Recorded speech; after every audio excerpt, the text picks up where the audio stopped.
Good afternoon, everyone. Happening right now, the visitation has just begun for North Dakota Attorney General Wayne Stenjum. That'll go until 8 o'clock tonight in Bismarck. The casket was just brought into the Capitol for viewing. The memorial service is at 11 o'clock tomorrow. You can watch that service live on our CW channel or via live stream at valleynewslive.com. Stenjum died unexpectedly last week. His cause of death has not been released. He was 68 years old. It could be the coldest night of the year as the temperature is going to drop dangerously low. Now is the time to make sure you're prepared. Let's go over to Hutch for a breakdown of what we should expect. Hutch? All right, Stacy. Good afternoon, everyone. Thanks for joining us here on Valley News Live. And it is nasty cold outside as we begin our evening. Let's go ahead and take Max 1 if we can. Looks like our sky cam there is a little on the outside. Here's a look at what we are expecting as we go through the day today. We had the blowing snow yesterday, icing over roads. This is what it still looks like now as we take a look north on I-29 at the Pembina area. You can ice skate your way into Canada. It's cold out there. Many areas, especially up north, have been below zero all day. And we're down to what will be the coldest season or coldest day of the season thus far for many areas. And in fact, it could be as cold as we've been in decades for some areas across the valley. So we are on our way to some dangerous cold temperatures near 40 below or colder for some. And we could have wind chills right around 60 below zero. That means skin that's exposed can freeze in mere minutes, less than 5 minutes. So the survival kit is a must. Please make sure that you have that.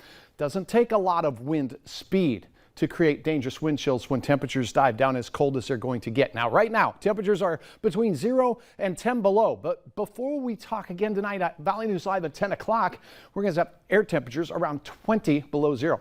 Factor in the winds. We have wind chills already in the 30s below zero, and that dangerous cold settles in overnight. We do have that wind chill warning. It's in effect for all the pink counties you see here: Red River Valley, northwest Minnesota, all the way out Highway 2 to the Minot area and Bismarck. Here is your planner. As we take a look at those temperatures, they will be diving down towards 30 below by 2 in the morning, Stacy, with wind chills periodically getting down into the 45 to 60 below category. Now, air temperatures are going to be nasty. There's a lot of things you're going to want to think of. We're going to round all that information up for you and have your hour-by-hour forecast so you can see how low the thermometers go in your neighborhood here in just a few moments. There's so much to prepare for. When Hutch says the coldest it's been in decades, that's not something to take lightly. Thanks, Hutch. Police in Minneapolis say a city police officer shot and killed a man this morning. The police chief says it happened around 7 a.m. in a downtown apartment complex while the SWAT team was helping police with a homicide investigation. Officials say the officers loudly and repeatedly announced police presence before entering the apartment and finding a man holding a gun. An officer then shot the man, who was treated by paramedics but later died. Which is that any loss of life is tragic. And that's where we're keeping our thoughts front and center as we work alongside our community partners and as the investigation gets underway. The man who was killed has not been identified, and police haven't said if he was the target of the search warrant. The Minnesota Bureau of Criminal Apprehension is now investigating. New for you at 4, Dilworth police have given a name to the suspect in recent car burglaries they need your help to find. They posted this Ring doorbell video earlier this week showing a man walking up to 2 vehicles and pulling on both door handles. The suspect has now been identified as Justin Philippi, but investigators are still searching for him and his 2006 white Pontiac Montana. Multiple agencies executed a search warrant at an address on Cedar Lane in Moorhead this morning. Officials say several items were found during the search belonging to victims of recent vehicle burglaries in Dilworth. If you have any information, you can contact the Dilworth Police Department. A Valley City man will spend the next 6 years in prison for shooting a man last year. Alex Meridian now stands convicted of attempted murder. Court documents say he shot the victim in the stomach, then drove himself to the police station to turn himself in. Documents say during the interview, he stated he intended to kill the victim, and if he was given the chance to do it again, he would. Court records show he was sentenced to 15 years in prison, but with the 85% rule, he will first serve 6 years. More details are coming to light on the shooting that took place outside of a Minnesota school yesterday, leaving a 15-year-old boy dead. The police are now saying a fight is what led up to that shooting. Police say 5 people were involved. The 15-year-old who was killed has been identified as Jamari Rice. Police also say a 19-year-old was shot and a 17-year-old remains in critical condition. 2 adults ages 18 and 19 were arrested in connection to the shooting. The federal trial of 3 former Minneapolis police officers charged with violating George Floyd's rights is on recess until Monday. The judge says one of the defendants has tested positive for COVID. Testimony in the trial began last week. The officers also face a separate state trial in June on charges of aiding and abetting murder and manslaughter. The Army announced today that any soldier who refuses to be vaccinated against COVID-19 will be fired. They issued a statement saying unvaccinated soldiers present risk to the force and jeopardize readiness, adding involuntary separation proceedings will begin for any unvaccinated soldier who does not have an approved exemption or pending request. The policy also applies to active duty reservists.